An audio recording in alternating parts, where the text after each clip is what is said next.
What if I told you that you could pay top dollar for a premium, officially certified organic supplement, but legally, only like 10% of the powder inside that capsule actually has to be organic? Welcome to the deep dive. It completely shatters the illusion of the supplement aisle, doesn't it? Because we've all been conditioned to, spot a little green leaf icon on a brown glass bottle and just assume the entire product is pristine. Right, perfectly healthy, straight from the earth. Exactly. Well, today we are tearing that illusion down.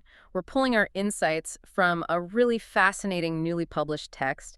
It's dated April 24, 2026, and it's called The Comprehensive Guide to Organic Food Supplements by Laurent Fabian of Ingredientsage. It is a phenomenal resource. It really is. And the mission today is simple. Whether you are, prepping for a massive health and fitness overhaul, or you just want to know what exactly is going into your morning smoothie, we are building a foolproof mental checklist to evaluate organic supplements. Because you have to move away from blindly trusting a pretty minimalist label. Yes, you have to actively demand proof of what's inside. And, the sheer volume of clean label claims out there just makes critical thinking essential right now. Consumers are drowning in a $100 billion market. $100 billion. Right. So separating the legal facts from the marketing fiction is, it's really the only way to protect your health and your wallet. Okay, let's unpack this. Because when you're standing in the grocery store, you are just hit with a wall of buzzwords. You see, short ingredient lists or no artificial additives, pure recognizable ingredients. And those sound fantastic on the surface. They do. But the guide specifically points out that these are just part of the clean label trend. Mm-hmm. They are they're aesthetic marketing choices. Yeah, they carry absolutely zero regulatory weight. Wait, zero? Zero. A company could legally slap the word natural on a bottle of completely synthetic filler-heavy vitamins, and no regulatory body would stop them. That's wild. Because natural isn't a strictly enforced standard. You really have to contrast those meaningless marketing buzzwords with active certifications. Right.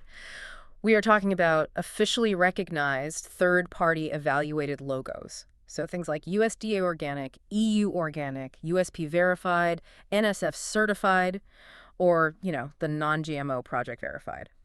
And here is where the guide throws a massive wrench in things. A logo doesn't mean the whole bottle is certified. No, it doesn't. It's like, okay, imagine buying a custom car, but then you find out only the steering wheel is custom. The engine, the transmission, the tires, all standard, factory parts. How does a label legally get away with putting a huge organic logo on the front if the whole product isn't actually organic? What's fascinating here is how the regulatory framework dictates the scope of a certification. The scope. Right. The rules actually allow for component-level claims. So you might see a massive USDA organic logo on the front of a protein powder. But if you scrutinize the ingredient list on the back, that logo might only apply to, say, the pea protein base. Oh, I see. Yeah, the flavorings, the functional fillers they use to keep it from clumping, the sweeteners, those could be entirely conventional and heavily processed. Or the certification might only cover the farming practices, the raw materials out in the field, right? But then completely ignore the facility where the powder was ultimately processed, exposed to allergens, and, shoved into capsules. That is exactly why looking past the front label and reading the fine print is step one. Mm-hmm. You have to verify if the organic status applies to the entire product formulation, so a product-wide claim, or if it's just a partial, isolated claim. Okay, so knowing who certified the product and what specific part of it they certified is really just the baseline. Bare minimum, yeah. It tells me they followed the rules when they grew the peas. It doesn't tell me what is chemically sitting inside the physical bottle I'm holding right now. Exactly. And that brings us to verifying the contents through batch testing and certificates of analysis, or COAs as they're called. Right, COAs. A credible brand makes these publicly accessible. They will provide batch-specific data for the exact lot number that's printed on your bottle. Okay, so what am I looking for on a COA? When you look at a COA, you're looking for verification of potency. So is the exact amount of vitamin C listed actually present in the pill? And even more importantly, you're looking for contaminant testing. Okay, I'm going to push back here for a second. Sure. I am just a consumer trying to buy a multivitamin to take with my breakfast. Do I really need to track down a multi-page chemistry report? I mean, doesn't the government check these batches before they hit the shelves to make sure I'm not drinking lead? That is the single biggest misconception in the entire supplement industry. Really? Yes. The regulatory framework for dietary supplements, particularly in the U.S., is entirely post-market. Post-market, so after it's sold. Exactly. The government is not systematically testing every single batch of supplements before they sell. Yeah. Agencies just rely on the manufacturers to ensure their own products are safe and compliant. Wait, so the FDA just... The FDA usually only steps in to test and recall a product after people start reporting adverse health effects. So it is essentially an honor system? Yep. That is terrifying. It is. And it clarifies the regulatory gaps that make independent testing, like USP or NSF verification, absolutely necessary. A robust supply chain utilizing third-party audits isn't a marketing gimmick. It's really the only shield a consumer has. Wow. And when you look at those COAs, you must look for the big four heavy metals. That's lead, arsenic, cadmium, and mercury.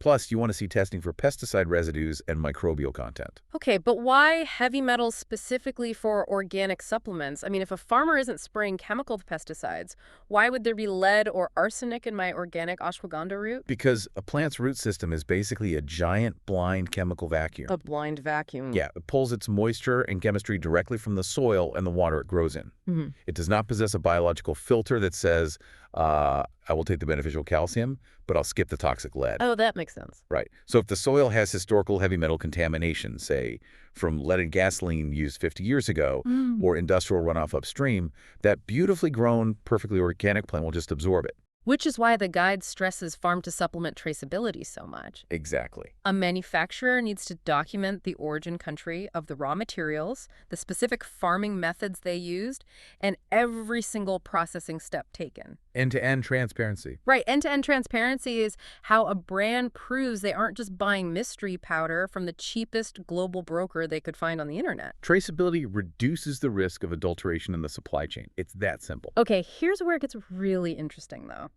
Now that we know we need the data, the guide makes a crucial point. Not all data is created equal. No, definitely not. You cannot use the exact same testing yardstick for a dried, crushed-up plant as you do for living bacteria. The quality standards drastically shift depending on the category you're looking at. That's a great point. Let's stick with botanicals and herbal blends first. Well, because of that root vacuum effect we just discussed, verifying botanical identity and contaminant levels is paramount for herbal blends. You need rigorous documentation of the exact species, the specific part of the plant used, like is it the root versus the leaf, and the extraction method. Because different parts of the plant do different things. Exactly. A plant's leaf might be perfectly safe and beneficial, while the root of the exact same species contains toxic compounds. Okay, so contrast that extreme variability with the organic protein and meal replacement category. It's a completely different focus. Completely different. With protein powders, you were looking at the primary base, so your peas, rice, or hemp, and evaluating the additive matrix, which includes the flavorings and the sweeteners. Right. The quality indicators shift heavily there. You are checking for complete amino acid scores. Which is a big deal for plant proteins. Massive. Plant proteins, unlike meat or whey, often lack one or more essential amino acids. So to actually build muscle or support your bodily functions, a brand usually has to blend different plant sources, like pea and rice together, to complete that amino acid profile. And you want independent verification of that nutritional value. Exactly. You can't just take their word for it. The guide also warns about allergen cross-contamination, which I hadn't really thought about.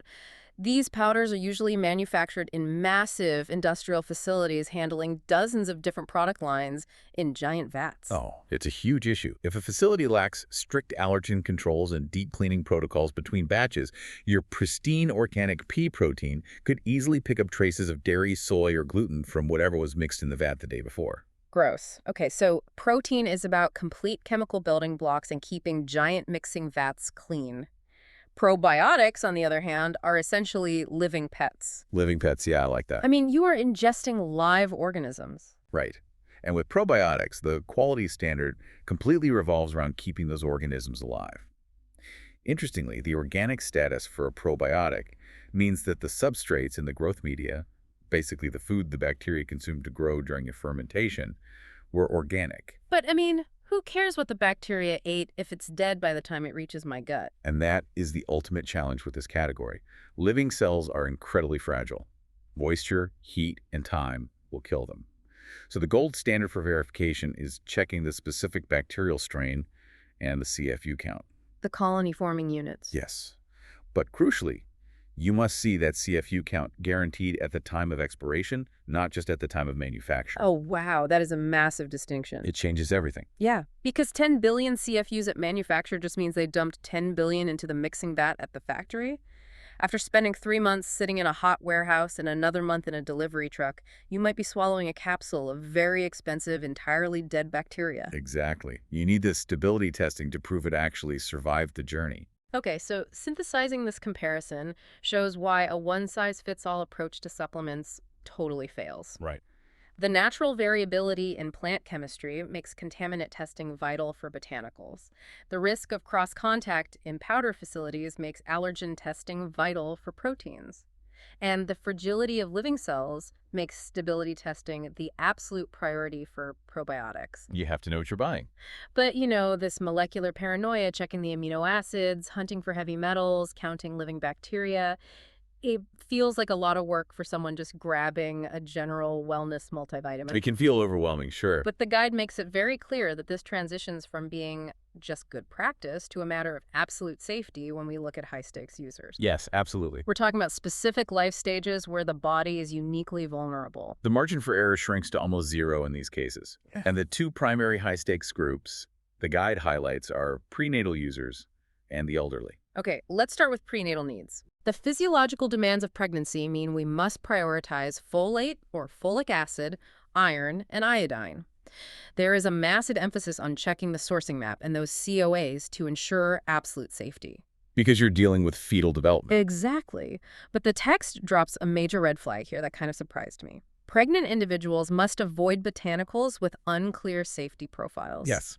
But wait, if a botanical is certified organic, grown without synthetic pesticides, isn't it inherently safer than some lab-made chemical filler? If we connect this to the bigger picture, we have to recognize a fundamental truth here. Natural does not equal safe. Okay. Just because a plant grew in the dirt does not mean it belongs in a pregnant body.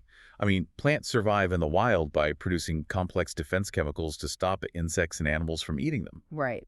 And while a healthy adult body might process those defense chemicals without issue, they can interact unpredictably with fetal development or maternal hormones. Precisely. We simply lack the pregnancy safety data for most complex plant chemistries. A trendy organic herbal blend is an unknown variable. It's a risk. It's a huge risk. For a developing fetus, independent verification of established, simple nutrients is infinitely safer than experimenting with complex botanical compounds, no matter how purely they were grown. Nature is full of things we shouldn't eat. Exactly. Poison ivy is natural. Right. Okay, now, on the other end of the spectrum, we have elderly nutrition. The physiological focus shifts significantly for older adults. It centers heavily on bone health, utilizing calcium and vitamin D, and specific micronutrients for cognitive and immune function. There's also a major emphasis on vitamin B12. Because of the mechanics of aging digestion, right? Yes. Because as we age, our stomach acid production naturally decreases, and you need that acid to break down food. Specifically, you need sufficient stomach acid to physically cleave the B12 molecule away from the carrier proteins in the food you eat. Oh, wow. Yeah.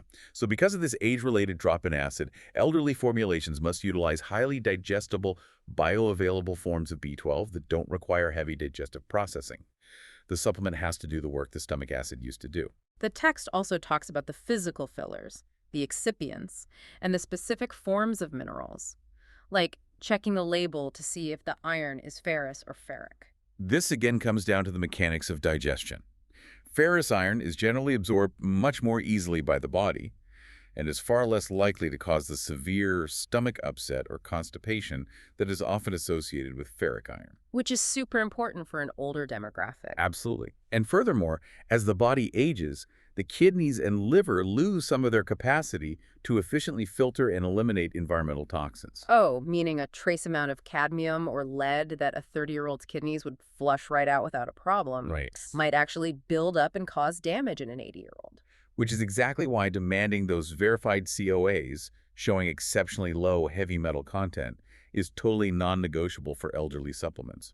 The body's natural defense systems are simply operating at a lower capacity. You can't tax them with contaminated supplements. So, what does this all mean? We've seen how easy it is for heavy metals to sneak into an herbal root or for dead bacteria to masquerade as a health product. It happens every day. Let's distill all of this into a rapid-fire concrete toolkit. But realistically, and I have to ask this, if I'm standing in aisle 4 holding a bottle of protein powder, I can't exactly fire up a multi-page chemistry report on my phone and interpret the heavy metal thresholds right there in the store. Are we expecting people to do this while shopping, or is this homework you do before you go to the store? It absolutely requires upfront research. You cannot do this level of vetting purely by staring at the marketing copy on a bottle in the store aisle. You evaluate the brand at home, you check their data online, and then once they pass the test, you can buy their products with confidence in the store. Okay, so sitting at our laptops, coffee in hand, here is the ultimate 6-step label checklist to vet any supplement. Let's do it. Step 1. Verify the scope of the organic certification. Look for a recognized body like USDA or EU Organic and find out if it covers the whole product, or just a single custom steering wheel like just the pea protein base. Right. Step 2. Confirm GMP-compliant manufacturing. GMP. That stands for Good Manufacturing Practice. You want to look for facility certifications proving the factory itself operates to a high standard to prevent contamination. Perfect. Step 3, and this is the big one, look up the COAs, the certificates of analysis. We are verifying the active potency matches the label, and we are explicitly looking for the safety tests covering the 4 heavy metals. Lead, arsenic, cadmium, and mercury. Exactly, along with microbes and pesticides. And then step 4, assess farm-to-supplement traceability. A trustworthy brand will proudly show you their sourcing map. They will detail the origin country of the raw materials and the specific farming methods used. If they hide it, that's a red flag. Step 5. Examine the allergen declarations. This is huge for powders made in massive multi-product facilities. Look for those cross-contact risks if you have sensitivities to dairy, soy, or gluten. And finally, step 6. Check for the accurate labeling of nutrient forms. As we discussed with the iron, does it specify ferrous or ferric? And are there any non-organic carriers or synthetic fillers quietly tucked away down there in the other ingredients section? It sounds intense, I know, but this checklist completely reframes the relationship between the consumer and the brand. It really does. It makes you feel empowered. Reaching out to a company and asking for a COA isn't being annoying. It's the new baseline standard for an informed consumer demanding proof. Adopting this framework forces the entire industry to elevate its practices. Brands that readily supply batch-specific data without making you jump through hoops, brands that offer clear sourcing maps, those are the ones earning consumer trust. Yeah. It turns transparency into a competitive advantage, which, eventually lists the quality standards for everyone. Well, congratulations. You have officially upgraded your label literacy from novice to expert. You're ready for the aisle. The core message of this deep dive is clear. The word organic printed on the front of a bottle is just ink. It means very little without the farm-to-supplement traceability, the specific category testing, and the third-party validation to actually back it up. The reality inside the capsule must match the promise printed on the label. Exactly. But before we go, I want to leave you with one final, slightly provocative thought to mull over. Okay. It's pulled from the emerging research section of Fabian's Guide. The text briefly mentions the ongoing danger of, quote, pesticide residues in organic farming contexts where drift or processing aids may occur. Ah, yeah. It exposes a major vulnerability in the entire concept of agricultural certification. Think about this. Let's say your botanical supplement comes from a perfectly certified, strictly audited, beautifully maintained organic farm. What happens if the massive conventional chemical spraying farm right next door decides to crop dust their fields on a particularly windy day? The wind doesn't care about property lines. No. In a globally connected, highly porous ecosystem, how pristine can our soil truly be? And is that why batch testing the final physical product inside the bottle will always be infinitely more important than just trusting the dirt it grew in? It's a sobering thought. It really is. Something to think about the next time you're scrolling for vitamins. Don't let the labels shout at you. Pick one up, turn it around, and make them prove it. Thank you for joining us on this deep dive. Now, go inspect your own supplement cabinets with your brand new checklist.